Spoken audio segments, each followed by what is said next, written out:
we underwent, I think, 6 or 7 simulator sessions where you're learning how to fly a multi-engine airplane, and you're learning how the quirks are like with one engine failed, so you can get some of that effect on it. Crank that rudder over just to show them what could happen if you're not coordinated with your rudders. And we ended up going into spin. So he was like, You're gonna have those days where it's just gonna be terrible, man. Mm-hmm. Doesn't matter how sunny it is outside, doesn't matter how phenomenal everything. Hello, you beautiful people. Welcome back to the Long-Term Podcast. I'm your host, Advin Villa. Today, we have 2 guests studying for his airline transport pilot license and also working as an academic administrator at his school, Morgan Dyjur, and aviation enthusiast and pilot instructor Tanner Dudar. We will discuss the challenges of building a new education program and the processes that come along with it, the difference between studying for a written exam versus studying for a flight test, and how work experience can give you tools to help you cope with the demands of school. Both Tanner and Morgan are extremely passionate about aviation, and they go deeply onto what it takes to learn and to fly and to be able to grasp the demands of flight school and the different modalities of learning. They're both extremely passionate and phenomenal at what they do. Everyone, welcome. I love that scene. It's so good. Here's my friend. You see Okay. what this is cocaine. All right. Welcome to the Long-Term Podcast. Tanner Dudar and Morgan Dyjur again for a second time. Thanks for having me back. Yeah, man, thanks for having me too. Yeah, how's the day? Yeah, pretty good. It's good. Yeah. Yeah. Just came out from Innisfree, so it was quite a bit of a drive. Snowed out there, so. Yeah. Yeah, I just talked to my parents. Apparently, it was like 500 meters viz on Highway 16. Oh, it was bad. Which is It was awful. bad. Really? Yeah, they got a lot of snow down there, down Huh. east. So, Well, it's great that it's still not snowing here though. So yeah. Well, Yeah. I was glad as soon as I got on the 16, I'm like home Yeah. free because I resuming. don't have any winters on yet. So Yeah. So tell me a little bit about yourselves. I know you've and you're in a transition now from last time we spoke. hmm You were just getting your pilot license. Yeah, I was prepping for a bunch of written exams there. So now I'm in the flight test prep portion of it. So passed my written exams. Now I got to apply the practical aspects of it as well. So A new job, hey? yeah, new job. Yeah, I moved out of dispatch. Now I'm an academic administrator at the school. So a lot of Oh. paperwork, a lot of emails, a lot of back end policy production. But it's fun. It got me out of dispatch, got me out of pushing and pulling airplanes and feeling them. And now I'm an office junkie. Nice. Yeah. What about you, Tanner? Tell Well, me. just like Morgan there, I was dispatch at one point before the IATPL program started, just the integrated course we got going on. And then I got my instructor rating probably like 2 years ago. And I've been doing that ever since and helping build the program that he's under now. So it's definitely been a grind to get it going, but now that we're here, it's a little bit easier. But yeah, I just like Morgan, just like anyone in aviation, you start from the bottom, you work your way up. Still working on a few things, but once you get in aviation, it's a never-ending grind to do exams, get to the next level. So yeah, just waiting on getting to the next level, you know. I know, Morgan, you started off with working kind of the airline security, and then kind of that's where you progressed on to actually getting your license, and then now you're out of that. What are the stages? Well, so for the first one, I got into the aviation industry just to kind of get first eyes on it through security, and also that helped me fund my own private pilot's license. I got it myself. outside of the program. And now I'm in an accelerated program. It's a 2-year program. So then you progress through the licenses a little bit faster. It's full-time schooling. So I'm on the commercial level now. So I'm training to be able to work in the industry. So I have a flight test and a couple more flight hours to get. And then I'll be able to just get a job in the industry there. But of course, I got more ratings and stuff like that. And I hope to be an instructor down the road there. So there's a path there that you can see, but you kind of got to build your own path in aviation, it seems like. I know you already knew you wanted to get into aviation right from the get-go, hey? No. No? No, initially I was out of high school. I actually didn't know what the heck I was going to do. I looked at mechanical engineering, looked at a few other few academics, not even remotely close to aviation. So I looked at those and I'm like, yeah. Then I looked at Mount Royal University, and they were requiring a private license at the time, and a lot of money, and also not including living expenses down there. So I was just like, that's out of the question. So my parents at the time bought me a discovery flight here at Cooking Lake, just east of Sherwood Park. And we went up, did the upper air work. I decided to do that rather than just the normal city tour over Edmonton, and fell in love with it. And then out of the blue, Solomon College came out of the gates there, new program for aviation out in Edmonton here. So I did that for 2 years, and still continuing on with that training till this day. I got to get my IFR, but I'm basically there. So, and for people who don't know what the IFR is, it's just getting a rating that just allows you to fly basically solely on instruments alone, and following procedures set out by Transport Canada. So, yeah. When you say solely instruments, what does that mean? Solely instruments is just looking at your avionics. The main ones is like your attitude indicator. It tells you if you're level or not.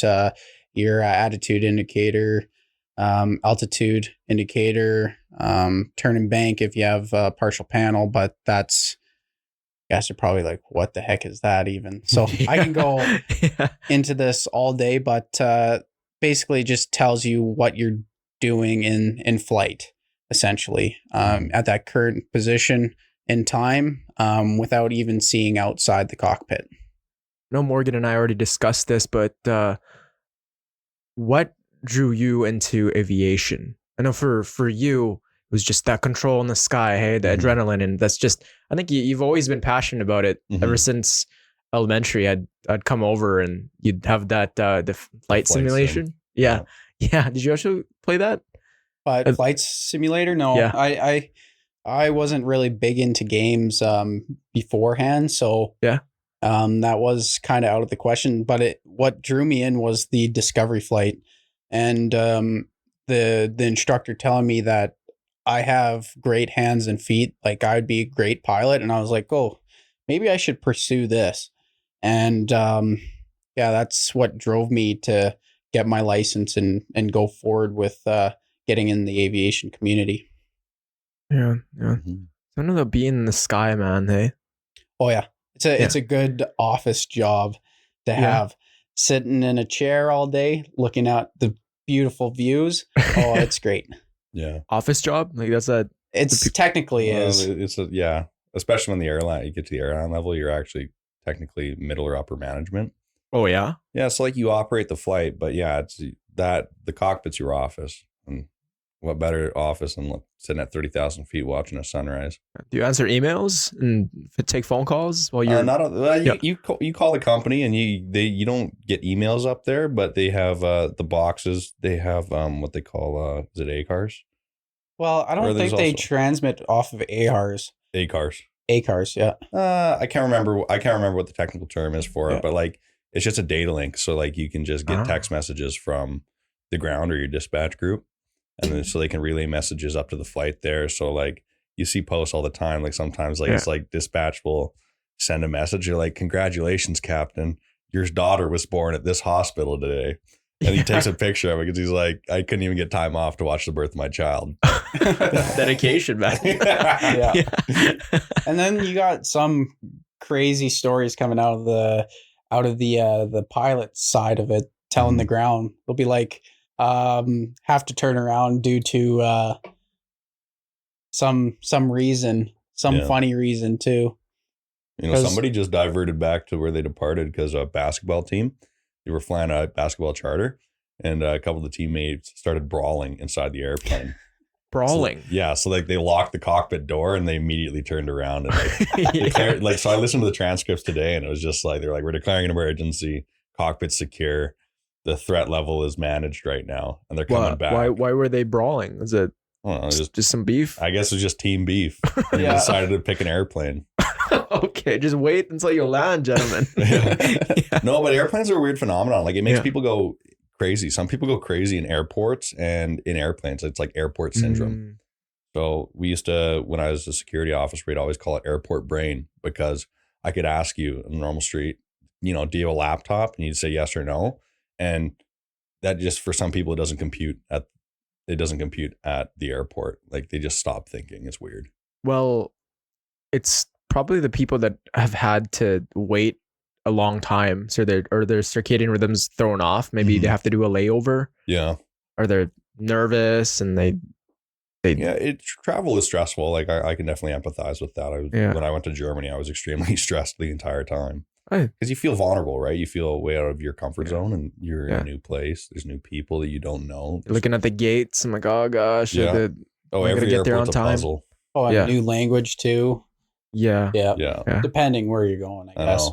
I felt so ignorant in Germany because I couldn't figure out which train line to get on, and I didn't know if I had the right ticket. I went up to some cops and I was like, "Do you speak English?" And they just like looked at each other like, "Is this guy serious right now?" And they're like, "Yes, we speak English." But like my first time, you know, like in Germany, like how am I I would supposed expect to you to know English, right? Like I'd expect you to know German, and unfortunately, I don't know German, so it was funny. Yeah. So the challenges of building a new education program and the process that comes along with it, you guys are in charge of that. Yeah, we play roles in it. I would say I'm more involved in it than Morgan. Yeah.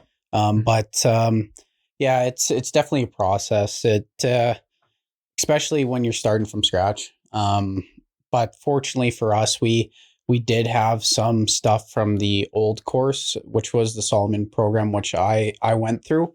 So some of the stuff that came out of that is for a PPL getting ready to go to CPL. For this course, it's getting up to the transport level. So like getting to your IATPL license, getting ready to go from, I guess, 0 to hero. So with these changes in the course, you have to make fine adjustments or even add to it, which is definitely difficult in our position because we only have a specific time limit to get it done, and we're still building as we go. Fortunately, our first group, and we had most of it done. They were basically our guinea pigs going on. But with them, some good things came out of it. Like we have to update a few things, revisit some questions that we gave them, and it's definitely helping our future courses as we go through this. It's takes time. That's the only thing that kind of affects us is time. And having little of it, it's a struggle. Yeah. What are the most significant challenges you've encountered when designing a new aviation program? The challenges, it's just figuring out what works the best at the time, because you don't know until you teach it, and get the feedback from the students. So like some people going in, they're not going to know much, and us knowing a lot more than they do, it kind of affects our teaching style, because they're like, they should know most of this stuff already. And well, of course they don't know it. They've just got into it. So it's it's definitely hard when we have to cater to the new students and building a program based off that, especially if we don't have anything to start off with. I know Mhm. you were taught by Tanner, hey? Yeah. Yeah, So yeah. Tanner taught me how to fly for at night, gave me my night rating. He taught me how to fly the Diamond 20 airframe as well, because I had never flown it before. So he trained me on how to do that. But he's also one of my ground instructors. So when I went through the first semester, which is just private pilot ground, which I already had my private pilot license, but I had to go through it again. So, but he was one of the primary instructors there, and same for night. But he doesn't really instruct me that much anymore. The classes I'm in, he doesn't teach, and they've moved me to another instructor for my commercial training there. They like to give you a good depth of training and good experience with different personality types and different instructing types. So it keeps you on your toes for sure as a student, and it helps give our pilots depth in the program.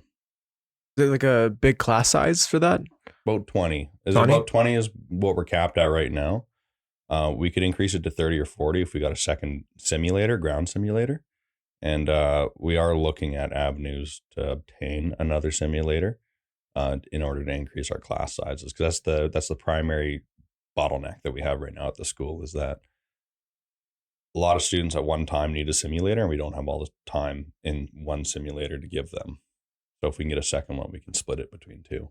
You need the simulation prior to them getting in the actual plane, hey? Yeah. Because it's not like driving and there's kind of low risk. Yeah. When you're high up in the air, you don't know how to land. Yeah. It's completely based off the syllabus that we put forth for their program. It's just the first step is the simulator.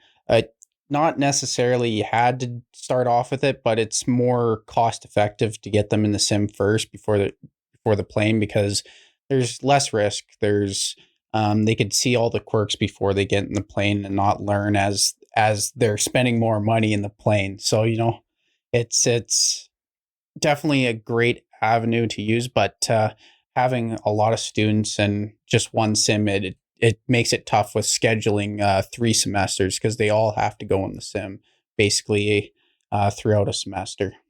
Yeah. And what percentage carries from the simulation to the actual kind of aviation of it? Like how I'd say at least 75%.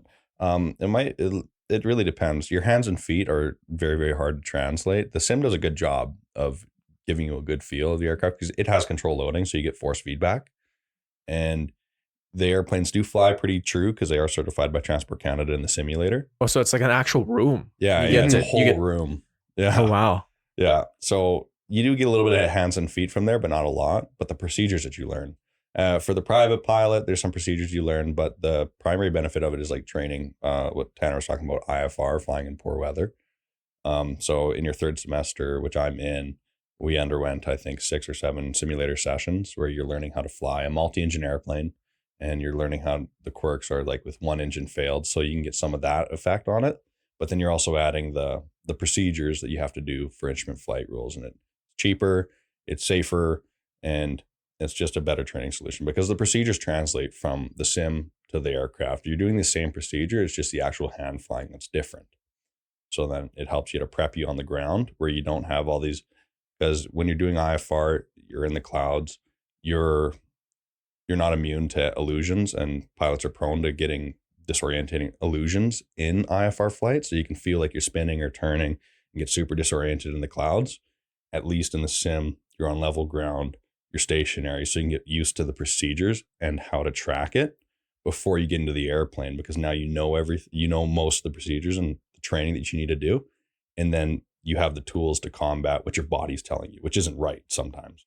Sometimes your body will be telling you, I'm straight nose down, I'm crashing into the ground, and you're straight and level, everything's fine. And that's killed pilots in the past. So as long as all the metrics are fine, you got nothing to be worried about. Yeah, basically. But if you're a pilot and you're freaking out, and usually you're talking to someone on the ground, hey, yeah, like the Especially ground for person's IFR just like, flight. yeah, bro, you're fine, chill out. Like Most of it's just the voice inside the pilot's head just be like, trust your instruments, it's good.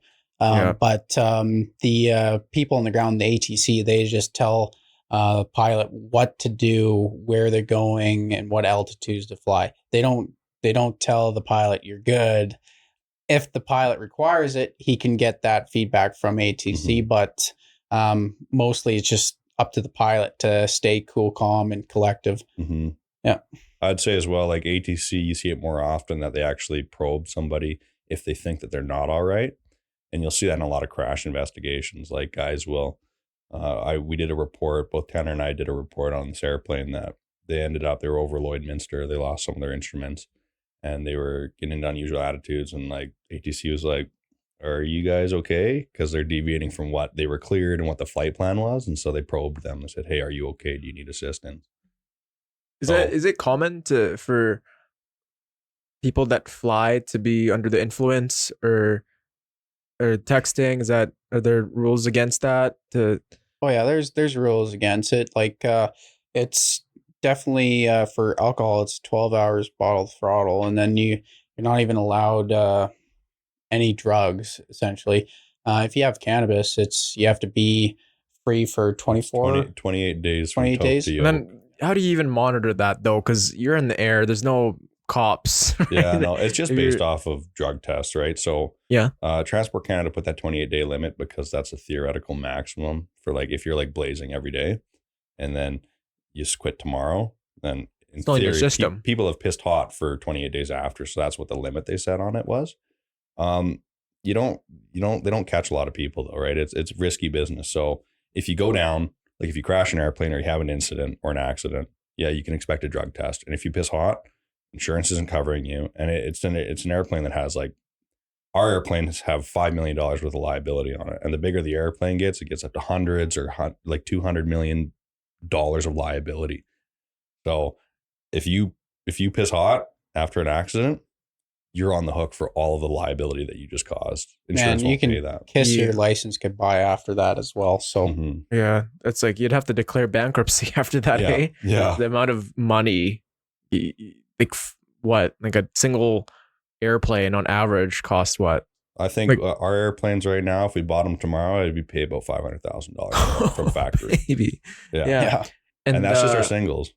Yeah, man. It's like you guys have plans of buying your own airplane one of these days? Eventually. I did. And then I've been renting out from my buddy Shane. He's got a 172 with a constant speed propeller, and I've been just running. He's just lets us run with just fuel. We have to pay for fuel and a little bit of maintenance and the insurance on it. So it's a lot cheaper than just a regular rental rate that we have at our school, but it is too much.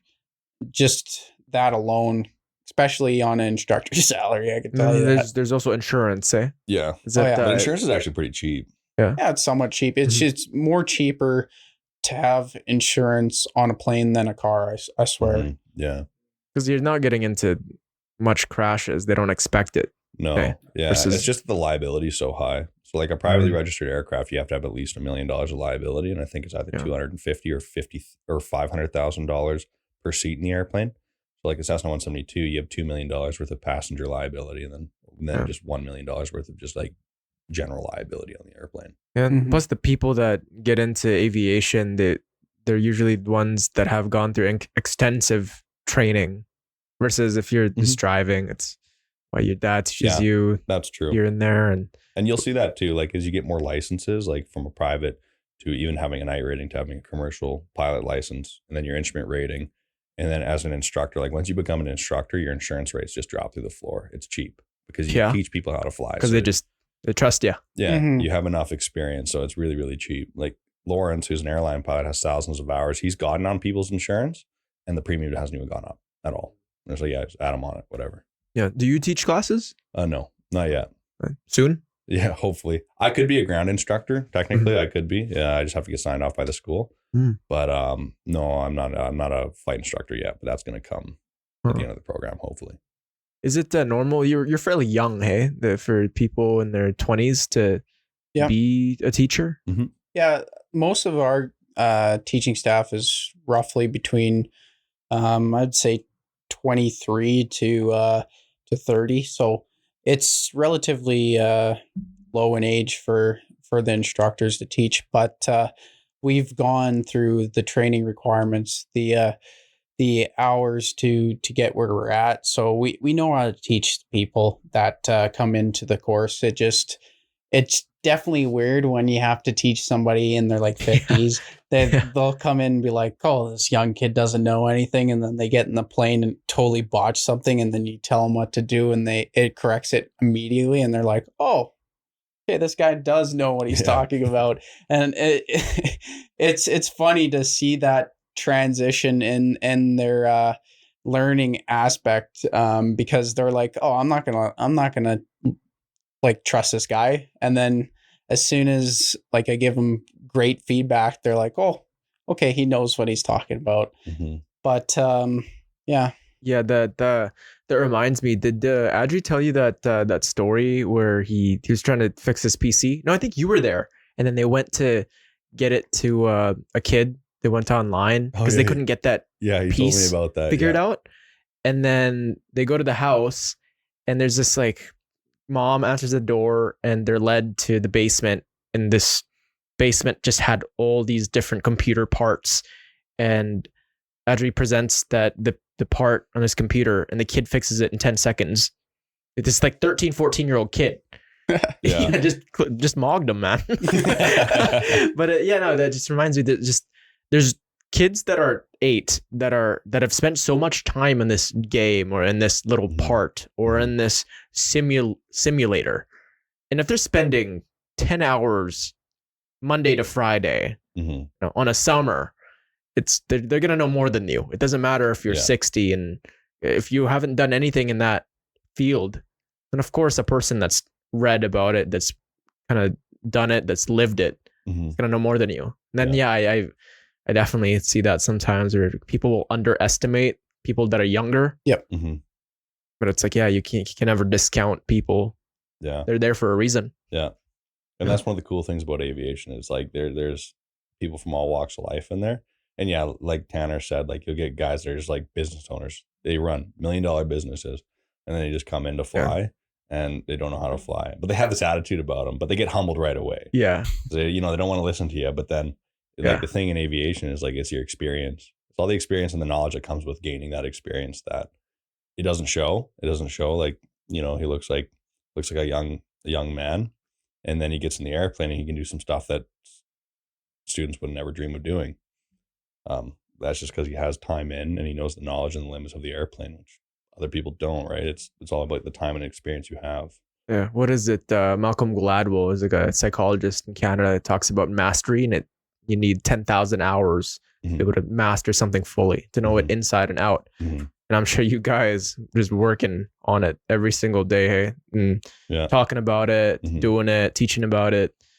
It's just kept sharpening all these aspects. 100%. Oh, yeah.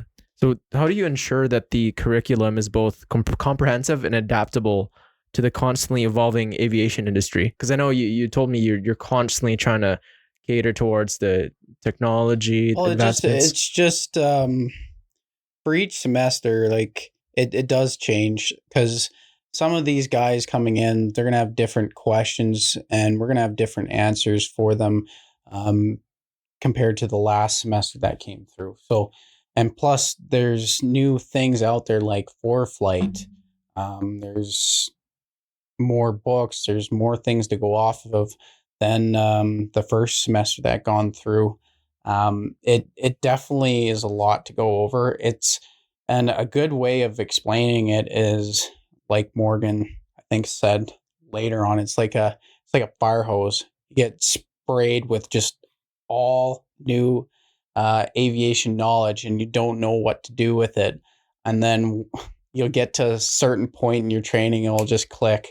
It takes time, and it's definitely hard to teach the new guys, because, like I said, they're gonna have different questions, and with each question that comes through, we probably think it's a good question, and then we add that to the program after the fact for the next semester coming on later. Yeah. And how much does it carry from one plane to the next? Because there's all these different models. Is it like driving, where if you know automatic, then you can just essentially drive any car. Or there's Generally, is there like an automatic and a manual? yeah. How does that work when it comes to aviation? There's a little bit of stuff like that. I mean, we always say that it was funny. It always comes up in conversation. It's like an airplane's an airplane. So things that fly all fly. Relatively the same. They're all prone to the same. They all follow the same laws of aviation. Yeah. Now But, like they the do fly different differently. symbols on different buttons. On Yeah, the- exactly. Different cockpit positions, different avionics you look at, different characteristics of the airplane. But at the end of the day, a plane's a plane. It flies. They take off the same. They land the same. Your performance is different though. It's like getting in a Porsche and then getting in a Honda Civic. One's faster than the other. One's more nimble than the other. But gas still means go. Brake still means stop. Steering left and right is left and right. And then I guess for clutch, it'd be like the constant speed. Yeah. Yeah, like going from an automatic to a manual, because we only have in our planes right now is just throttle, mixture. That's all you get. So throttle is just your RPM, and then mixture is just your fuel flow. What I mean by constant speed is you have a prop that changes its pitch in flight, and the pilot gets to control that. So you have to watch your RPM, your manifold pressure coming out of the exhaust to determine what best suits that cruise speed. And then you have to adjust your mixture after the fact. So it's just adding a few more things. It's kind of like a manual in that aspect to it, because the just a general aircraft without constant speed is just like an automatic. You don't have to worry about a few things. Yeah. So you put all these based on the weather conditions, based on kind of when you want to arrive. That comes into play too. Hey, what time you're gonna arrive? Oh yeah. And kind of the altitude. Mm-hmm. Then you just put it all in, and it just all sets it, and then you just put it into autopilot. Is that? Some airplanes have autopilot. Ours don't, so it's we're manually flying them from start to finish. But yeah, like you said, like based off the weather conditions, how far you want to go, how high you want to go, there's these performance charts that we reference, and so you select the performance that you want. So I want to fly at 2,300 RPMs. I can be expecting to be burning 6 gallons an hour. Means I can fly in our diamonds. We can fly safely. 3.5 hours is pretty much the max you want to go on them. But then you can do that. But if I want to go somewhere faster, well, I can bump up the RPMs and I burn a lot more fuel, but I go faster. So it's like you can pick what's kind of best for the mission at hand there. And they have all this data through flight testing. So, but yes, like especially when you get to airlines and jets, a lot of the computer does it for you. So they have something called like a cost index, and that's just an efficiency of the flight. So normally it's a pretty high cost index because they want you to actually save fuel, but you'll be a little bit slower. But some pilots, it's their last leg and they want to go home, and this is their go home leg. So they just put that cost index all the way down and just burn gas. Yeah. You get there 40 minutes early. So what's when it comes to landing, you need that big stretch of land, hey, to be able to kind of slow down. What's how far or how little can the distance be? It depends on the aircraft itself, because there's takeoff roll charts in the aircraft manuals or landing charts. So it all determines on how warm the day is, how humid the day is, and what the pressure altitude of the day is. So if you have all those factors for worse performance, you're going to end up having a longer roll. But for a single engine aircraft, it's pretty low space that you need. It's like 1,000 feet, probably even less than that, depending on your performance. But once you start adding weight, like in the airliners, you're going to need more and more and more distance in order to land, and probably for the takeoff roll too. If you're fully packed with full fuel, some of the airliners have a max takeoff weight higher than the landing weight. So you have instances where they have an emergency and they have to dump fuel over schools. Kid looks up. Delta Airlines did that a couple years ago. Dump fuel to get down below their landing weight in order to land. So it all depends on the type of plane and how much weight the plane is. Because if it's a heavy aircraft, you're going to need a longer landing roll. Yeah. And the conditions play a huge part, like Tanner Oh, yeah. was saying. I've seen Tanner put down an airplane, a Cessna 172, in like 200 feet. But that's with massive headwind, right? So Yeah. the headwind, the airplane still feels like it's going 120 kilometers an hour, but relative to the ground, because he's flying into the wind, he's slower. So So it's pushing against him, so it doesn't need to have that much distance in order to lose the momentum. Yeah, it all varies. Yeah. But you can see, like when I worked at the International, you could see like a WestJet airplane going to Toronto fully loaded in the winter. They're airborne by half the runway. They're airborne in 5,000 feet. So really, really good performance. Same airplane, same flight, middle of the summer. And you're seeing it just take off like with 1,000 feet of the runway left. So it's used almost double the takeoff roll because it's hot, they're heavy, and the performance is terrible. So what role does feedback from students and instructors play in shaping the developments of the program? You want to take that? Yeah, so because you're a student. We have a couple of policies where, like, at the end of the semester, we ask you to kind of, if there's any questions, concerns that you have about the program, and we try and change it according to that. So yeah, getting those firsthand accounts of people that are going through the program, it's very, very useful insight.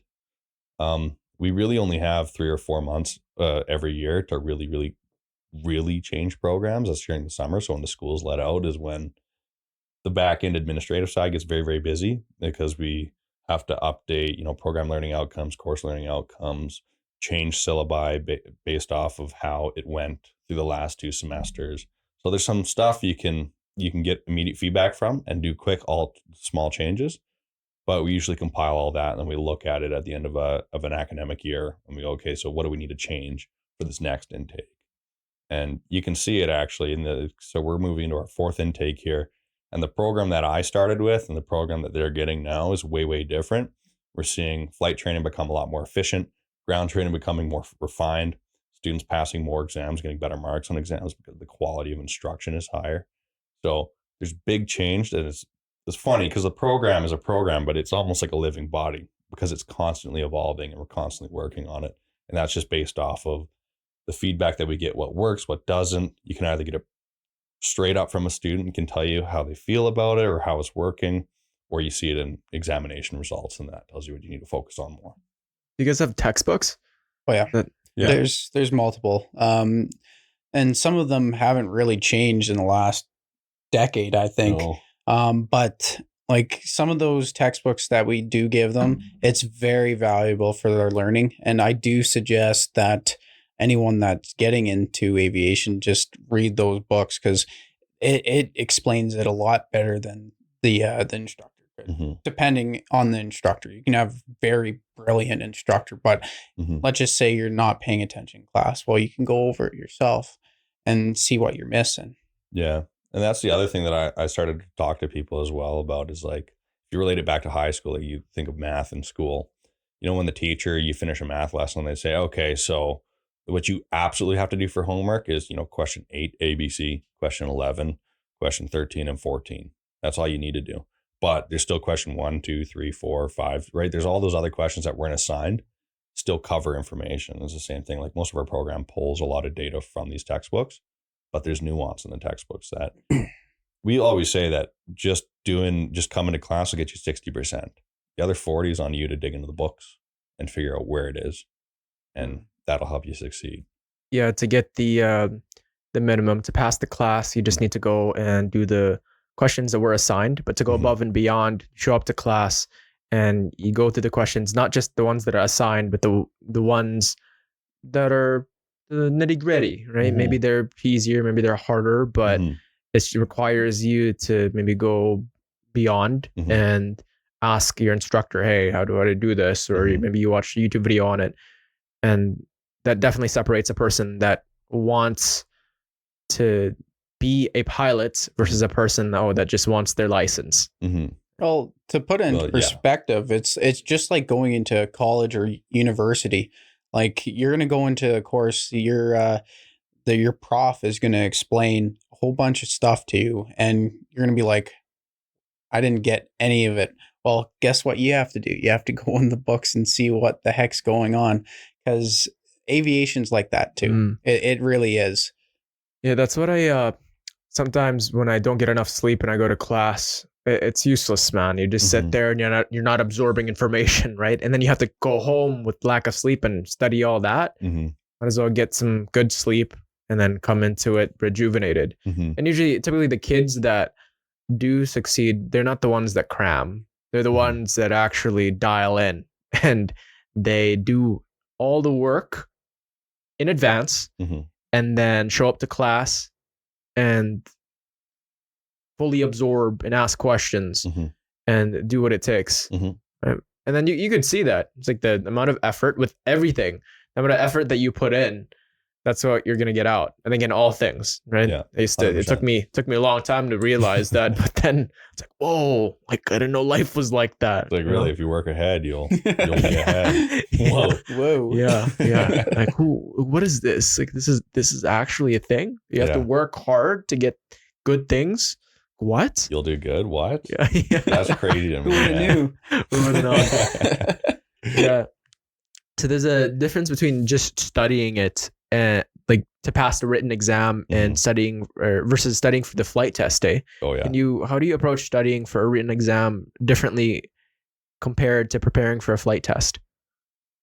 Well, I guess I can go first on this.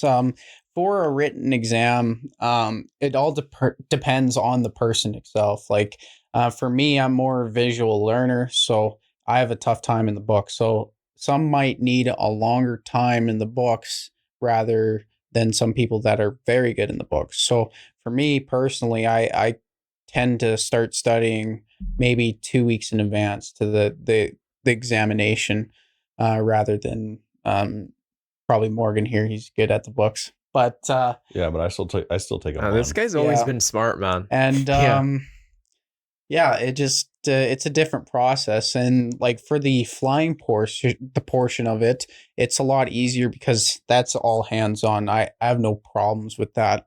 The ground it's a big portion of it. It's like an hour out of a 3-hour session that you get. So to get that all dialed in, you need instructors' help and just practicing. And some of these students struggle with just practicing on their own. I tell them enough times just to go home, practice legs, write up some routes, just so you don't lose that aspect. And they don't do it. They just chillax, and then when they have to do the examination, they struggle on it. And fortunately, we have things in place to kind of whip them into shape, because you don't want that going into the flight test. We have like a pre-flight with other instructors to make sure they're good to go. They've met that checklist before they move on. And an instructor itself for just a flight test ain't going to send a student who's not ready. Yeah, so that could cause a lot of damage, or a potential catastrophe.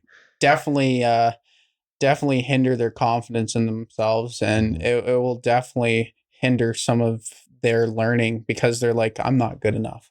And the major thing that I see with some of my students is just confidence issues, and you kind of have to be there as an instructor and just support them along the way, and they end up doing a lot better when you give them that feedback. So on their first fly, you have to be beside them, hey? When they first fly, yeah. We kind of show them how everything works, and then we just transfer the controls.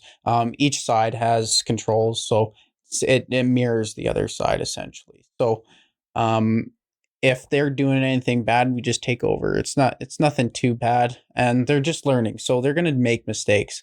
And as instructors, it's always good to show them the mistakes, so they know and experience them, so they don't do it later on. And it gets hard when you're in the training phase of landing, because you have to let them absolutely bounce at least once. Bro, I've always find it so frightening, those instructors, even if they're driving, just new drivers out in the road, and then it's their first experience out in the road. The chances of a car crash, of them making a mistake, And the only thing to counteract that is you get a break on your side, hey, Mhm. on those But other not for the examinations, because they go Mhm. into their own personal vehicle, like not their personal vehicle, but the person who's Mhm. doing the test, their own personal vehicle. So they don't have extra stuff on their side. So they're just going in and just hoping for the best. I think that's more scarier than our job, because we Yeah. have extra stuff. So if we see something wrong, we can get at it right Mm. away. Can you Mhm. shut off their side, their No. control? No. No? We just have to overpower them or smack Okay. them. Or That knock 'em works out, too. yeah.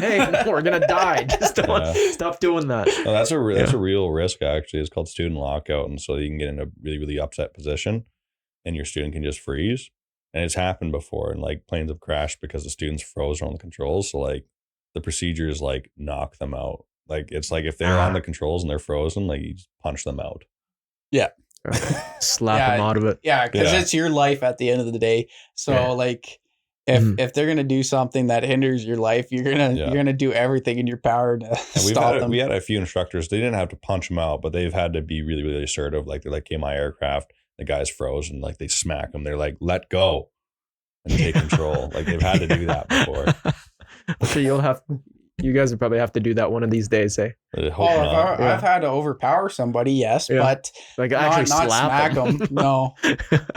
Or what about like when the ego takes over? It's like, no, my way. Like I know what I'm doing. But when you're in the instructor, does that happen? There's not really like there's people with egos, but what most commonly happens is yes people. So you tell them like, "Okay, this is what you're doing wrong, how to correct it," and they'll be like, "Oh, I know." Yeah. And then they continue to do the same thing. Mhm. Then they don't take that knowledge that I just portrayed and said, and just like something to help them fly, and they're just like, "No." Yeah. If you Mhm. knew, then I wouldn't have to be telling you. Yeah. Exactly. So why are you doing that? I've done Yeah. it a few times. I've seen it Yeah. a few times too, like in a simulator. Like this guy was practicing circuits or something, and he's like he was way off the heading, and Yeah. like he could tell he was going to come in, and the circuit was all going to be messed up. And I was like, "Yo, your heading's off." He's like, "I know. Okay, fine." So then I was also playing the role of ATC. So then I just extended his downwind. Like I just said, "Oh, this is a delay, so just keep extending your downwind or whatever." I let him go way past the circuit, and then knowing that he was going to be on the wrong side of the runway. And then I said, "Okay, yeah, you're clear to turn final." And then he turns and he can't find the runway. And I'm like, "Yeah, why?" He's like, "Oh, because I was off the heading." And I was like, So you should have exactly. listened to me. This is what happens. Yeah. So if they want to say, I know, you just, okay, fine. And then you just change the parameters and let them realize what their mistake was. Because this is high risk, man. This ain't Mhm. just, you fail a test. You can Mhm. potentially die or like, really damage Mhm. Mhm. everything, property, risky your business. life, your Well, a good example of that is one of my students in the power off stall. They weren't using their rudder coordination to maintain straight and level, like in a nose up attitude. So they got all wonky, and I'm like, "Okay, keep pulling back. And then it just dipped one side, and I just cranked that rudder Oh, over yeah. just to show them what could happen if you're not coordinated with your rudders. And we ended up going into a spin. So he was like, yeah, "Oh, like, yeah." And I'm like, "This is what happens if you're not coordinated." And he's like, "Okay, I can see that." Next one we did, straight as an arrow. And I was like, There we go. Yeah. What strategies do you guys recommend for students who may struggle with the practical skills required for flight tests? Just ask questions, honestly. Yeah. Like if you're not sure of something at like in the aviation community, it's a great community with this, because you have people that done the flight test recently, and you can just ask just a random student. They can help you out. Like Morgan's helping out somebody to do their was a private PPL. license. Yeah, PPL flight test. So we're just going over a lot of the ground knowledge that will be asked during your oral examination. And yeah, for me personally, like if you lack some practical applications, a lot of times you could be a mediocre skilled pilot, like in terms of actual hands and feet. But if you have the knowledge, if you hit the books and you know the information and the data, you can make up for that somewhat. You don't have to fly the plane pretty. You just have to fly within limits. And if you know all the info and the data, it might give you the tools to be able to fly the airplane a little bit better, or you might know some theory that can save you someday. Yeah, that's a good point because if you just get your general basis for just knowledge right off the bat, it helps you later on, especially if you're going into commercial, because then you don't have to relearn some of the subjects. And for the just the mediocre flying ability, that's fine. Because guess what happens when you get your PPL license? You get a lot more hours. You get a lot more time by yourself to improve those abilities in flight before you move on to the commercial. So it you could pick up later on. It's not a big issue. Yeah. I'd even argue that flight tests are more so designed to make sure you fly safely. You don't have to fly perfect. There's tolerance limits in it for a reason. And what the examiner's looking at the end of the day is, are you going to kill yourself or the people that are paying you to fly? And that's basically it. Are you going to kill yourself flying with this license that you're trying to apply for? So if you can just make sure that you're not going to get yourself in a really, really bad position, whether that be through good theory knowledge or just mediocre flying or them both tied together, that's pretty much the aim of a flight test, or like a flight test exercise, right? That's the aim, is to make sure that you won't crash. That's why they have such a high hourly requirement to be able to get your license, eh? For the commercial, yes, but you'll be surprised for the minimum requirement for the PPL, which is 45 hours. Yeah, 45 hours. Which is crazy. Yeah. I mean, they call the PPL license a license to learn. Yeah. Do you guys think it should be higher? No, because how it works is that's the minimum. Are we going to send them at the minimum? No. It's all based on the student's ability to learn and if they're ready for the test or not. If they're not ready, we're not going to send them. And the actual average now in Canada is roughly like around that 75 hours. Yeah. Instead of 45. And then how many hours for a commercial license? Well, for the commercial license, it's 200 hours. You need 100 hours PIC and 100 hours dual time training, and some other requirements like I think you need 50 hours PIC required just for the sign off for the cross country. That's for an IFR. Oh, it's for the IFR? Yeah. Actually, it's 20. Cross country. Yeah, you need 20. 20. Yeah. So there's some limits there. What's it's attainable, though. Commercials when you can actually fly one of those planes for Air Canada, hey? Theoretically, yeah. I mean, commercial is just a license to work. Yeah. So it just means you can get paid to fly. Okay. And then those pilots that do fly the big planes with tons of passengers. It's just the hour requirement and I guess 2 more exams done. Exams, yeah. So the Samron Saron and the that's it. Well, that's it for the 2 exams, and then once you have your hour requirement, which is 1,500 hours, and all the random requirements that come with it as well, then you're able to run 2 crew in the airlines. Yeah. So there's one on top, is the airline transport pilot's license. And now down in the States, to step on a flight deck of an airline, both pilots need it. But up in Canada, it's just the captain is required to have the ATPL. So you can have a commercial and be a first officer. You haven't written the ATPL exam, so the Sam Tanner was talking about. There's another one. It's an IATRA. It's an individual aircraft type rating exam. And so that is just baby exams of those, a little bit easier, but you need to have one of those so you can get type rated and fly 2 crew. You just can't be the pilot in command. So that's why the ATPL is a big asset for sure. Yep. Can you share any key lessons learned from the pressure of preparing for a flight tests that might help others in similar situations?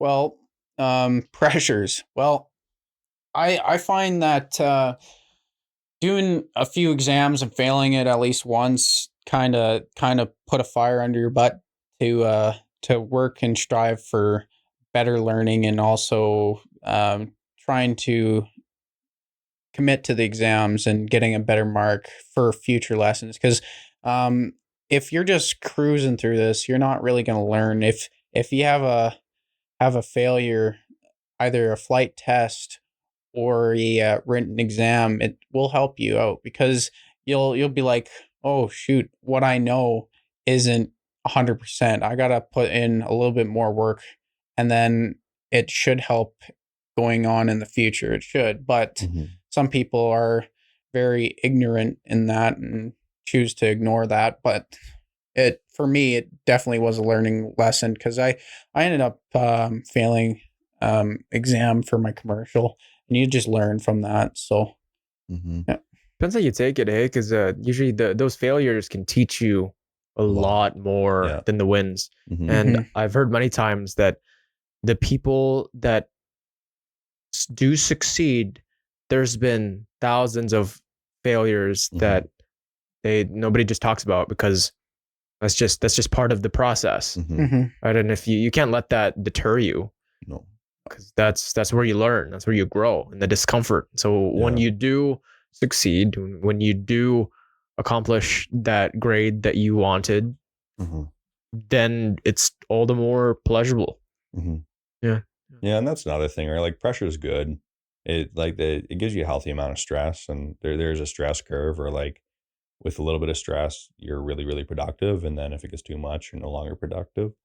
The way that I found to combat it, especially for preparing for flight tests and stuff, is I don't really think about it as a pass or fail. I actually just try and learn. So they give you a flight test guide, so you can know everything that you need to know everything on the guide. Basically, if you know the guide, you're good. But I try and learn everything on that not because I'm trying to pass an exam. I look at it from the eyes of, okay, this is a standard for a commercial pilot. I should know all of these. This will make me the most well-prepared pilot in the industry if I can satisfy all these requirements. So it's more of like a personal, I need to be as good as I can for me. That way, and my dad and I were talking about this, is like in an emergency situation, would you rather the pilot that got 60s and passed, or would you rather the pilot that got 90%?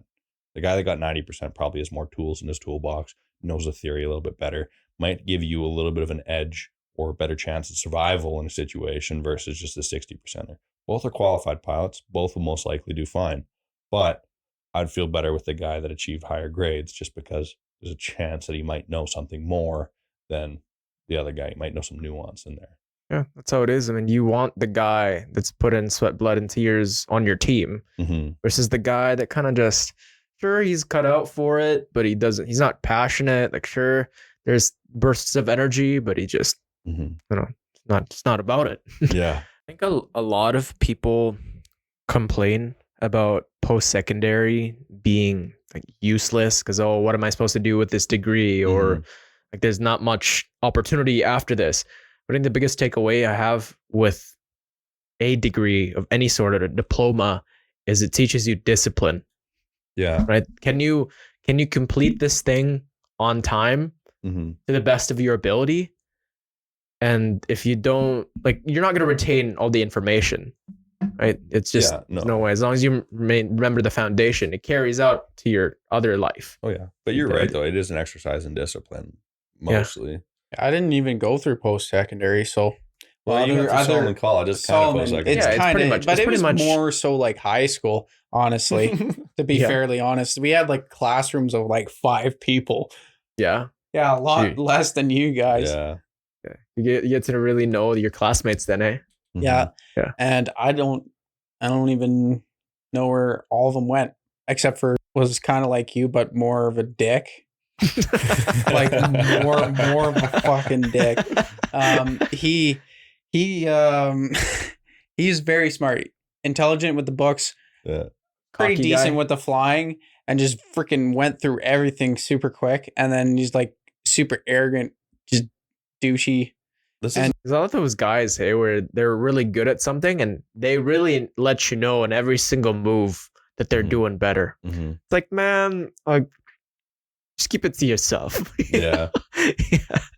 It's like there's I do a friendly competition with some guy, but yeah, he really takes pride in inching 1 or 2% ahead of me on an exam. Yeah. I shouldn't have told him what I got. I told him what I got on my last transport exam, and like apparently all week reports from the front line were like, he was like 88. That's my score to beat. Like the guy isn't even going for 100. He's like, I just have to. Yeah, he beat just has to 80. do I just better. have to be better than this guy. Yeah. I'm like, okay. You it's best it's know. good though.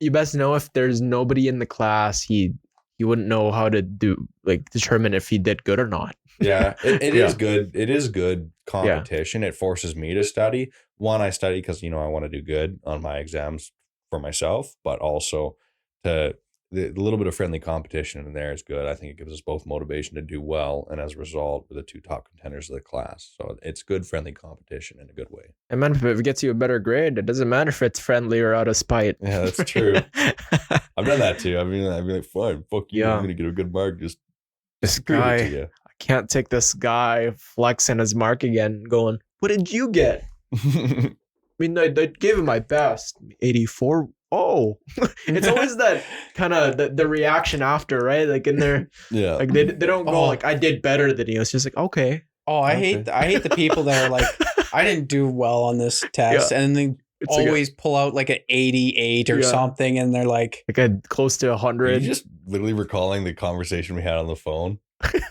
when was so pissed off that I got an 88 because I've never broken 90 on a Transport Canada exam. I've been as high as 89.9. So I called him up and I was like, I'm so pissed. Like I passed, but I really, really wanted the 90. It was one question wrong, right? And I knew yeah, exactly don't you what hate it those was. guys? Yeah. Fucking hate them. Those guys are assholes, man. I really Oh, want 100 though, because I really want to pull. Oh, there's no I know way. you were telling me about that. There's a meme, right? When you can tell them, you'd be like, I got 100 because that was all you could get. Yeah. There's no way on the Transport Canada exams. They always try to screw you up on at least 2 or 3 questions. It's hard to. Yeah, you ever meet those guys that they get a bad mark and it's never their fault? No. Shitty teacher. It's like, oh, it's just I didn't get enough sleep. Just at home. I didn't get enough food intake. It's just Yeah. it's that's up of the month. Yeah. Yeah. But like, man, why is it every single teacher and every single test? Yeah. Yeah. Could it maybe just be you didn't Yeah, study good enough? Yeah, what's the common denominator? That's what I do too. Like when I leave an exam and I got a goal, and if I didn't get it, of course you always shoot for 100%. And then you look at what you got wrong and it's like, oh, okay. So I didn't focus enough on studying this. Some questions I'll give it because like Transport Canada, it turns more into an English reading comprehension exam at some point because they don't want you to get 100%. If somebody gets 100%, they have to make it harder. So they word it really weird, so it's hard to get 100%. So some of them are English comprehension stuff, but then the other one is just like, yeah, okay, I didn't study this topic enough, so now I need to go and study it more. That kind of self-reflection I think is important when you're trying to do something effectively. You have to be able to admit your own faults and try to fix them. I just love taking accountability. I think if anything goes wrong, Mhm. rarely is it ever another person's fault.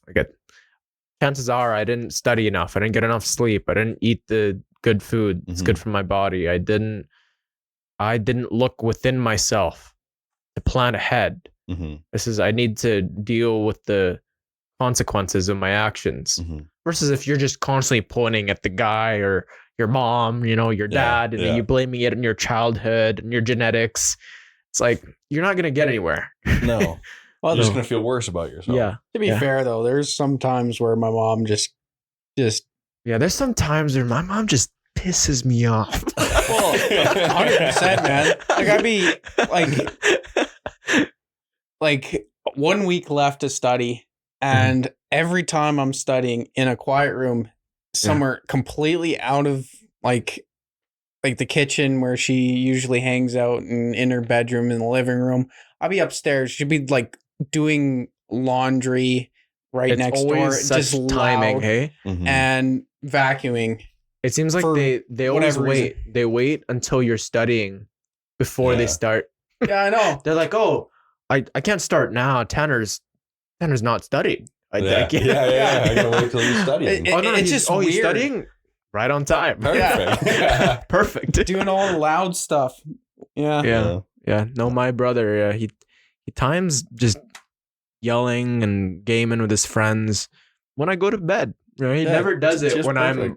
at a good decent time. He does it when I'm studying, when I'm trying to sleep, when I just want some rest, man, some peace. I wonder if it's the world's test. Yeah. Seeing if you can handle it. I think that's what it is, man. Yeah. That's what it is. I hit him for blue.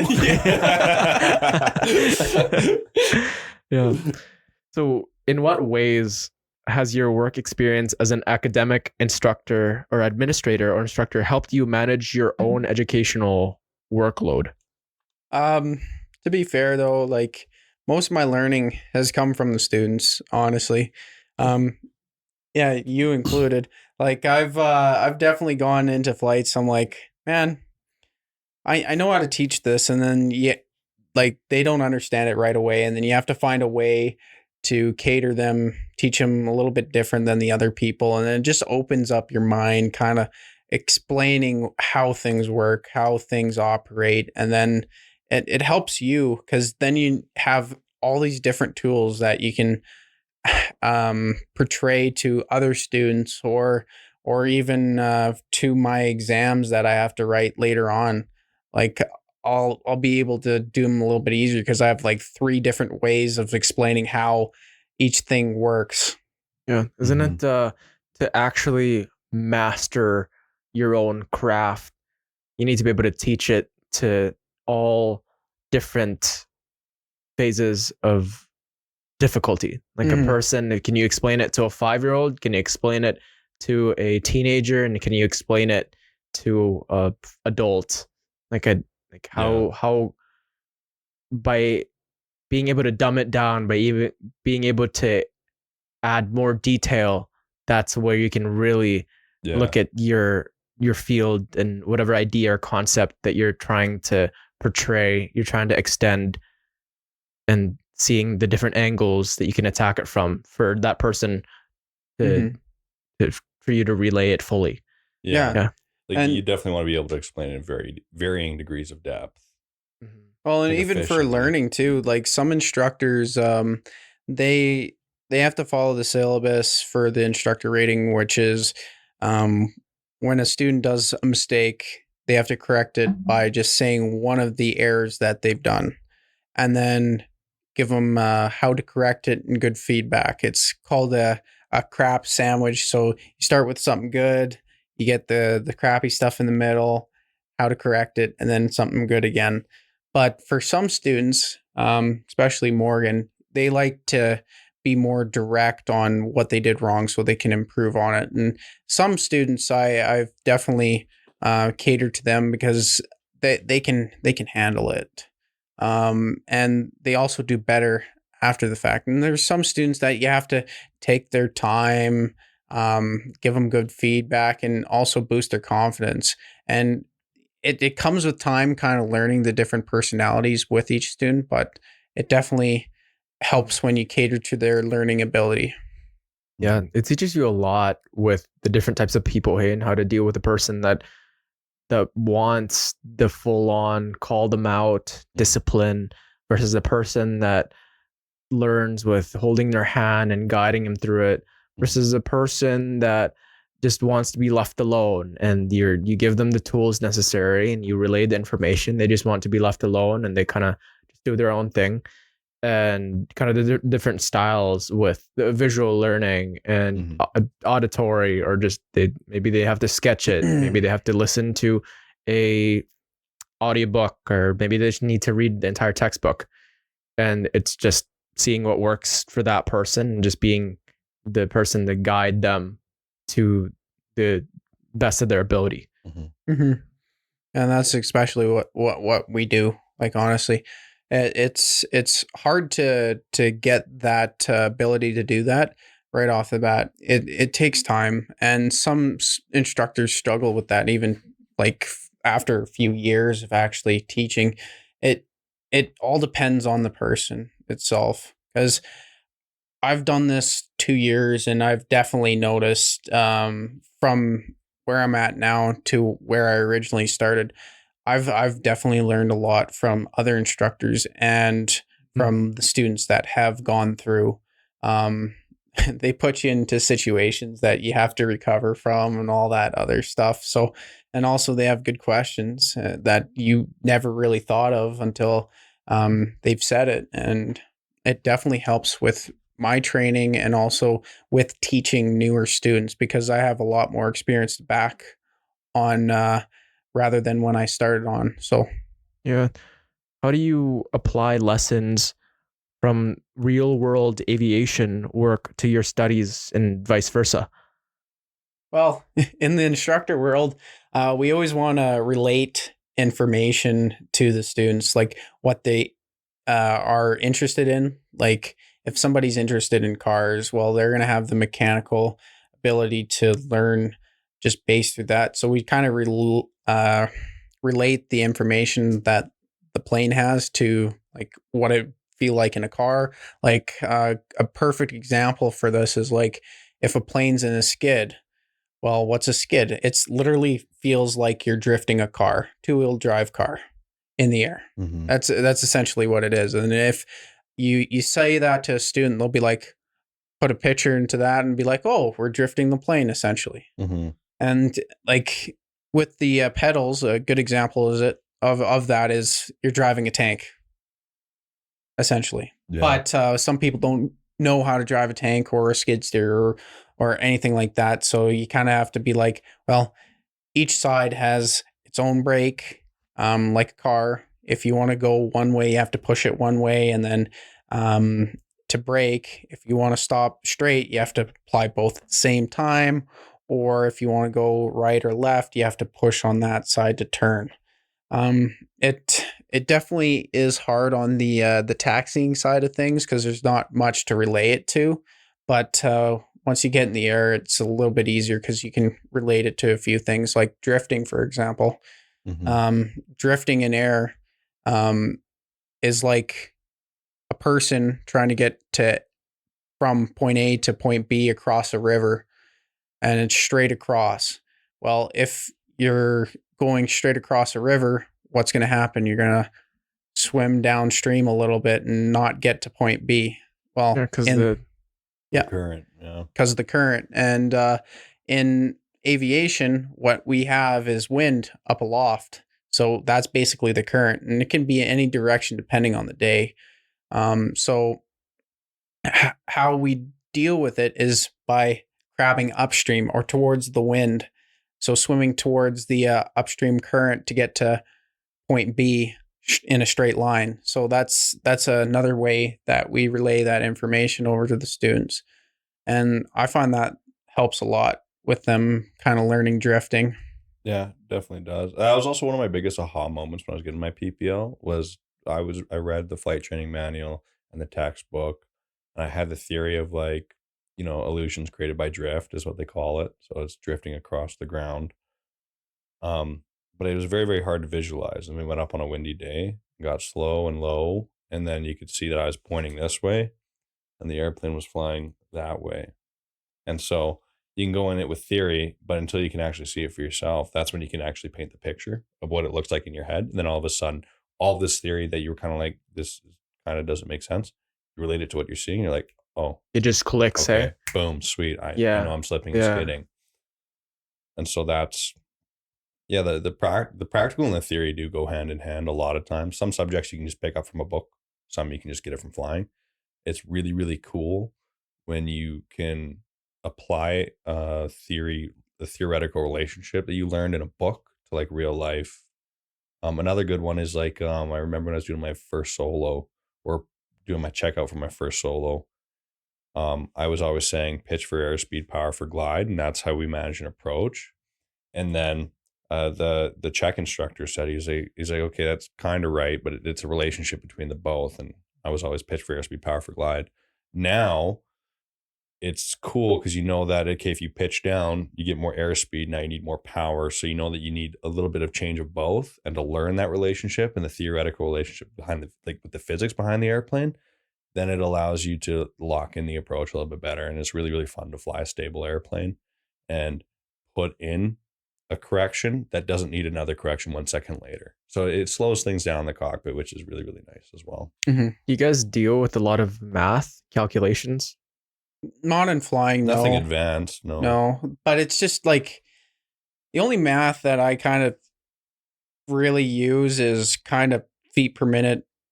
No, I wouldn't Yeah, I say. descent plan, but it's all mental. It's quick math. It's like 300 feet per minute. I need to drop 6,000 feet. So it's about 18, Yeah. 18 minutes at 300 feet per minute descent rate. I'm sure That's the basically it. metrics they all do it for you. Hey, a lot of the instruments that you guys use. Well, You can set 'em actually, up. yeah, Set you 'em can up set for them that. up to help you out. A good example is the GGNS 650 for the diamonds. If you put the altitude on it, what you're descending to, let's just say you're going from 6,000 to 3,500, and you have a stable descent rate with your feet per minute, it's going to calculate when you level off on the Yeah. GPS, Yeah. which is very useful. Yeah. And the Yeah. airliners all have that too. They have it. It's called VNAV, or it's vertical nav guidance. And you put the profile into the box. So altitudes or descent angle. Or a lot of times there's an arrival procedure, like where you descend in segments. It puts it all in the box, and the plane will just, and then it'll just tell you on the screen. It'll be like, this is your top of descent. This is the bottom of the descent. And it does it all for you at a constant angle. Yeah, that's dope. Has that Yeah. always been the case? Or is that just because of the technology advancing? Technology definitely advanced to help it. I'd say VNAV has been in 737 pretty much since production. They've had pretty sophisticated autopilot systems. But I've been in the airplane since the 60s, but the accuracy of the systems has gone crazy now. So now, like, you can land. It wasn't the 60s, you couldn't land with no vis, or it was very, very hard to get a qualified landing with zero visibility, and that's an autopilot landing. Now, Edmonton doesn't have it, but Calgary has a zero vis runway, or a zero vis landing system on it. So if the weather is really, really bad, the autopilot will fly it down to the runway if you need to. well, Yeah. also just with age too, like those systems back in the 60s, they're big and bulky. Now Mhm. that technology has advanced over the last decade or so, it's definitely gotten these instruments a lot smaller and a lot easier to put in our planes, especially Mhm. because they're not going to put a 100-pound instrument into like a dinky Cessna. It's just going to take up too much weight. Yeah. Huh. Well, and that's Yeah. the thing too. Like at an airliner level, like the glass screens they had in the 60s, because they've had glass screens for a long time in Yeah. the airlines. So they're this wide, but they're 2 feet deep. Like, it's a big computer box back there. And so this thing, and it's like Tanner said, is 150 pounds. Now you get a 1080p or 4K resolution display that's this big, and it's this thick. And it's 5 pounds. And it just goes in a brand new airplane that we have. So it's Dope. gone from this big to this big. And it's just the technology that's helping us and helping pilots out is just gone just off the rails. It's insane. Mhm.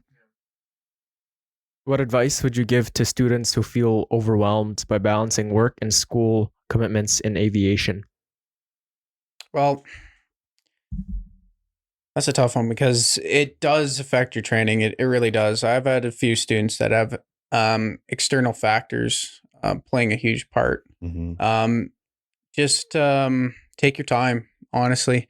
What hinders your training mostly is your external sources, like your home lifestyle, what's going on at home. Like if like your parents are going through a breakup or divorce, or you're going through a breakup yourself, take some time and before getting a plane, because it does affect your learning. I've seen Mhm. that for a few of my students that have gone through, and it just try to stay ahead.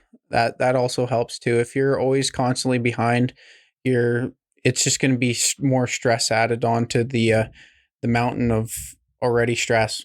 You Mhm. know, Yeah. so it's it just all depends on the person. Yeah. And you just can't give up either. Like, Yeah. just take it one step at a time.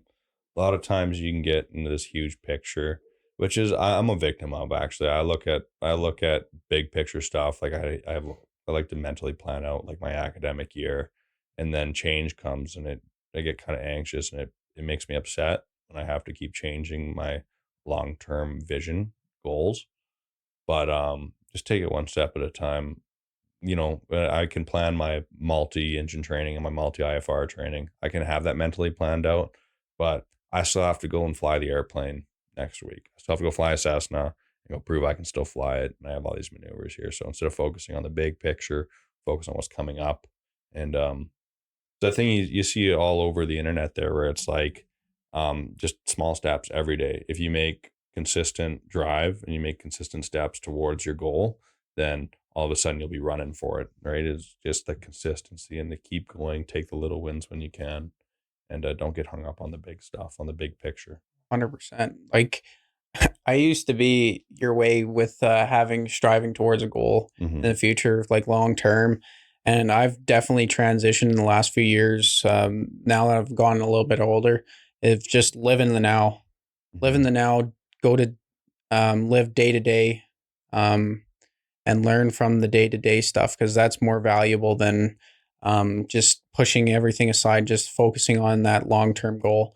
You can have those goals, but it's definitely push them aside until you can deal with your day to day stuff, because it will put roadblocks in your learning. Yeah. They say the years are short, but the days are long. Yeah. And it's really intense when you got 10 things coming up and it all feels so burdensome, and you don't want to get up, you don't want to study, and you don't want to do anything because it's difficult. But what ends up happening is you just make life harder, because the mounting pressures of school, of life, of acclimating to what has happened, which is out of your control. Like, how do you deal with that? And maybe you don't have an answer as to how to deal with what just happened. And they always come for all of us, but you can study a little bit for that aviation test you got going on, for that flight test, and maybe just be there for a friend, go out, and instead of worrying about years in advance, just take it day by day. And I don't think there's anything else in the world that can beat someone that's consistent, right? Because I think I hear this all the time with the people that I look up to, just role models, whether they be podcasters, athletes, celebrities, people that were in the army, people in office. They always advise the people that seek help to just not give up, to take it day by day, like do what you can. Because then you'll wake up one day and you'll look back, go, oh, I got over it. And then when another problem arises, you know which tools to select because you've been through it. Right? You just armor your mind, you callous that mind, and you strive for just the day, right? Yeah. What can you do during that day? And you sleep on it. Yeah. And I'd venture to say that like a consistent average is way better than just a sporadic. Yeah. Rate. You know what I mean? Like you could be sporadically great, but the guy that's consistently making work and he might not be the best guy in the world, but he's making good effort towards his goals. Well, he's going to get there way before the guy that just super sporadic, super quick, and then drops it for another 2 months, right? And then really gets his next little boost of confidence and motivation. Yeah. No, actually, in elementary, one of my best friends, he was really hardworking, and I was always just naturally smarter. I just got 90s just with cramming without studying and math and sciences. And this guy would be frustrated. We'd be in grade 3. Granted, he was Asian too, so you know. Is this Thomas? What's that? Is this Thomas? Yeah. And in middle school, just kind of same thing. But then he just kept trying, and I kind of got into debauchery. I got into my vaping. I was a vape god. I did the O's and shit. Yeah. I got into some drinking. Got into some video games. Yeah. Some 2 a.m. late night grind sets. I don't regret it. But all while I was doing that, I would have sporadic kind of moments where, oh, easy 100%. But then I wouldn't study for the next test and I'd get a 50, 60. Yeah. But this guy, he was always just consistent, so consistent up until now. He's probably one of the most ahead people I know. And he's graduated engineering and he's just a overall success because he never took his foot off the gas pedal. And it's the power of resilience. Yeah. Slow and steady wins the race. Like that's always been true. Yeah, man. That usually the stars that shine the brightest fade the quickest too, hey? Yeah. Well, that's 100% in aviation too. Yeah, usually the guys that come in with natural ability, they just struggle later on because they just get cocky. Yeah. They're just like, oh, I know everything. And then they don't read the books, don't think about the training, and then they just get average. Yeah. I know I had one of my best friends here. His name's Bryce Bowen, and he did door-to-door salesman for save up some money to go to Europe and do his master's there for And I feel bad for him. Door-to-door salesman. Yeah. And he talks about, I forget what he calls it, but the people that are overconfident, he calls it like raging bulls. Okay. Like like at the get-go, they're just so amped up and they're high in confidence, but over time, and they experience that failure, and then that failure, they kind of gets to them, and then they kind of just drop off, and then you don't amount to much. But the guys that come into door to door knocking, they come with the realistic expectation of, I could be rejected 100 times, even 1,000 times, but I'm not gonna stop.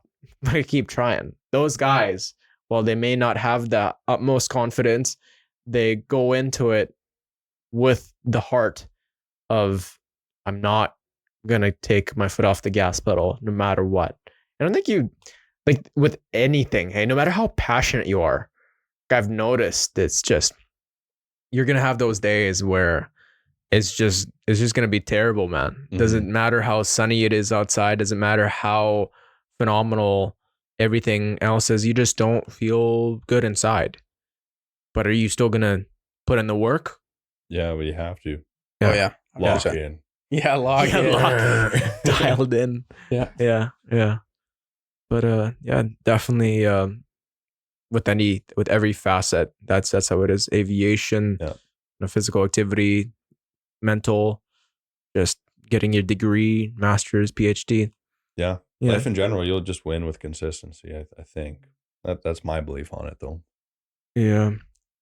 Do you guys, what type of people get into kind of wanting to be a pilot as their main? Autists. What? Autists. No. Yeah. Autistics. All of us have a little bit of autism. A little bit of autism. Yeah. But honestly, it all depends, because I honestly didn't think I'd pursue this until I did the discovery flight. To be fairly honest with you, it's just average people. People forget that, like, we're average people too. Did we expect going into this? No. Did we get an opportunity to try it? Possibly. Like, if anyone gets an opportunity to try it, they might like it. Yeah. That's the thing. I find mostly it is dominated though by like the type A personalities, like the dominant ones, the high charisma, and good decision making skills. You'll see that with a lot. You'll see that with a lot of pilots. Is now we call it a hazardous attitude, to be egotistical. So there's this fine line between having just an ego is good to a point, where it can become a hazard if you have too much of an ego. But pretty much all of the pilots do have some sort of an ego. And they do have some responsibility that comes with being a pilot. And then, of course, you have to be confident in your ability. You have to be confident in your ability to operate a flight. You have to talk to strangers. You have to conflict resolve. It's funny because you can watch people come out of their shells, especially when we fly out of an uncontrolled airport, so we don't talk to ATC that much. And the first time they go into a controlled environment, some of them are timid or nervous because they don't want to mess up. And then once they learn it a little bit, they get their confidence about them. And then you can really hear them on the radio. Where, oh, yeah, Illinois Tower, this Indy X-ray Oscar inbound from the north, pressing a full stop, right? So then they have this confidence to challenge a stranger, ask for help from a stranger, and then resolve conflicts. Or like you'll see it more often in the en route frequencies. All the uncontrolled stuff is like there'll be two guys operating in the same area, and now you have to troubleshoot with a guy in another airplane to not hit each other. And so you'll see some people that take a passive thing, but you'll often see a lot of pilots be like, I'm doing this. You figure out what to do with that. This is what I'm doing. And then you have to resolve your conflict over the radio like that. But the funny thing is, it depends where you train out of too, because you don't have the experience. Like you training in controlled, how did it feel going into uncontrolled? Scared. You're Yeah. all cowboys. Yeah. First time I went to uncontrolled, I was scared because like my instructor was like, make your calls. If you don't hear anything, you're probably good, but always be looking for the guy that's not talking on the radio. 100%. So like I'm paranoid flying into not these airports. talking. I'm like, where's the guy? Oh, and then for me, on like just learning out of uncontrolled and then going into controlled, I'm scared because just it doesn't seem right. It doesn't seem right because I'm used to just the chaos that ensued with there's chaos. just coming into Cooking Lake. Yeah. Some planes not even having a radio. You're always looking for something wrong. Yeah. Right? And when everything's too good to be true, It's like, too easy. Yeah. What is this? Are they playing a trick on me? Is it? Yeah. You're like hyper aware for where's this mistake? Where's this error? Yeah. You're always looking for it, right? And it's and I guess it's good because if you get complacent, then it can sneak up on you. Oh yeah. Complacency is everything in aviation. If you become complacent, you'll end up bye-bye. Well, a good example for this is one of the students today for their rated climbs and descents and partial panel. So what happens is I put them into IMC, so straight into the cloud right off the bat, and I have them do a right-hand turn climbing up to set up a route from Cooking Lake to Vegreville using the GPS, and then I failed their vacuum system. What happens with that is they lose two of their instruments. You failed their vacuum system? Yeah, in the simulator. So it doesn't affect them none if they crash. So it does affect some of their instrumentation. But yeah, I did that immediately. Spiral dive, hit the ground going 160 knots, which is really fast. Yeah, you can really see. That's the cool thing about the sim is you can really see how quickly things can get out of hand. Especially like a vacuum failure, because a vacuum failure is very insidious in the airplane. Your attitude indicator just slowly goes out of center.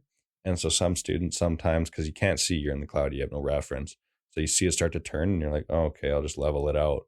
By the time you realize that, this has failed, you're in a flight attitude like this going down to the ground. And so it helps you learn that, And a good example for that is we were at like 4,500, which is like 2,000 feet above the ground at the time where I failed this. And it took about less than a minute before I failed it to the plane hitting the ground, which is crazy. That's pretty quick. Yeah. I think no, you go.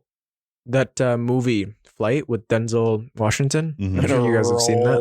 We're gonna roll it. Yeah. Was that? So, what do you guys think of that movie? It's good. It's pretty good. It's good. There's a few things there. The crash scene was based loosely on a real aircraft that went down. The aircraft didn't survive. The pilots were drunk. It was fine. They were fine. They were completely fit to fly. It was a maintenance issue on the airplane. But that same nose down that you see in the airplane, you're allowed to be drunk? No, you're not. No. I wish. Yeah. But flight is I think it's a very, very good overall message. Not good it's a true insight story into what some pilots struggle with. Substance abuse, alcoholism. Because especially in the United States, it's a lot worse than it is in Canada. But there's your circadian rhythm's getting blown, man. Well, there's that, but you can't get therapy. So if you struggle with mental issues down in the States, it's very hard to get therapy. The people that do get therapy, they give a fake name and they pay in cash because you will lose your medical and you won't fly again. Because they're worried about your psychological fitness to fly. In case you want to commit suicide, hey, and you don't take it out with all your passengers. Mm-hmm. So that movie is very, very good into, because a lot of pilots will just they'll self-medicate with alcoholism, and they drink alcohol to run away from their problems. And so it's a good insight to what people struggle with in the industry. And a lot of them are too proud to ask for help, and they're too scared to ask for help. And that's a problem that, that 100% that we face is just the requirements just to be a safe pilot, and our medicals that we have to go for every year. It's just, they're too stringent, in my opinion. They don't allow us to go seek help if we need to. That's crazy, though. Very, if very hard. Yeah. Like, just because you're seeking therapy doesn't mean you're fit to fly. Like, what? Yeah. Like, you'd have to. And it's super unfair too, because there's pilots that are like clinically depressed, but it's not diagnosed, and they're alcoholics, and they just drink in their hotel room on their overnights and stuff. There was a guy, he used to fly for United. He's either a first officer or captain, and he felt his mental health declining, and so he actually declared himself medically unfit to fly, went and sought help, did some therapy and stuff, and he said, okay, I'm ready to go back to work. And the FAA like pulled his medical because of his psychological condition. So this guy went through the process of getting fixed and getting better, and got better, and the FAA punished him for it. Oh, that's terrible. But the guy that's just drinking in his hotel room then is just like, fine. Yeah, that's just pilots. Yeah. Not all of us, though. No. Not all of us. Yeah, but then his ability to earn, right, is taken away. And his decades of schooling, of working. And he did all the right steps. Like, he did all the right steps that any normal person in any normal industry would go and do. I'm not safe to operate an aircraft. I need to go get help. And he gets help. Yeah, and then he's punished for it. Yeah, that's tough, man. And so, are they doing anything to mitigate those? Very, very slowly. Yeah. But that's everything in aviation. Everything happens so slow. Mm-hmm. And in Transport Canada's like aspect of it, it's uber slow. The FAA is moving a lot quicker than our transportation board. Right now. Ours just is stuck in the past. They're taking their sweet time to just do anything. Like, all our stuff is all paper log still. Mm-hmm. They're requiring us to photocopy stuff to send out to them for them to review. Why not make it electrical yet? Like, it makes it a lot easier. Because that's all of the state. Like, all the states, like, they have a thing called PRIA. Yeah. And it's just your pilot record. It's an international database or whatever, or a national database. And so, like, when you go to do a flight test, you log into PRIA, and then you can just prove this is all the logged hours that you have. And the examiner looks at it and says, okay, perfect, you're qualified to take this flight. Yeah. I still have to present my logbook, and I could have pencil whipped the entire thing. Like, I could have flown none of those flights and say I'm eligible to do it. Mm-hmm. Well, I'm surprised they don't even have a full system that has your medical, like that completely replaces the aviation booklet. Like, has all your ratings, your flight tests that you've done, the examinations. They do. Galro has. I know it has just like your flight information, but why not have your documentation on there, and also just like your hours, like you can log hours on it too. So it's all in one place. So they make it difficult, honest to God. And they are just slow. And it just sucks because for an industry that's moving fairly quickly, and having like the sole like main thing around it, like Transport Canada being so slow, it just slows down everything. Yeah. And let's take this to land, gentlemen. Yeah. Do you boys have any last words or kind of tips and tricks for people that want to get into aviation? Just book a discovery flight. Yeah. See how you enjoy it.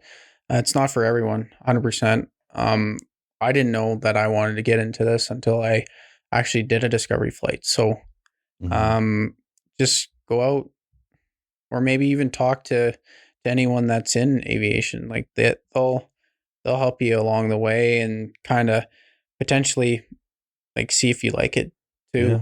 Like, yeah. Yeah, discovery flight is the first step. There's a lot of online forums if you have questions. If you have questions, you can also email me at admissions@acraeronautics.com and I'll get back to you with your aviation related Yeah. questions. Yeah. That's my work email. So yeah, if you have questions or anything, if you're looking at what the journey is to be a pilot or you know, how to kind of get started with it. A lot of getting started in it is just getting started. That's a discovery flight and just booking your flight training, finding a flight school and stuff like that. But yeah, there's about 400 million ways you can become a pilot. Everybody does their own journey. His journey is different than mine. It's going to be different than the next guy's. Like nobody has the exact same journey through aviation. So there's a lot of freedom as to what you can do with it.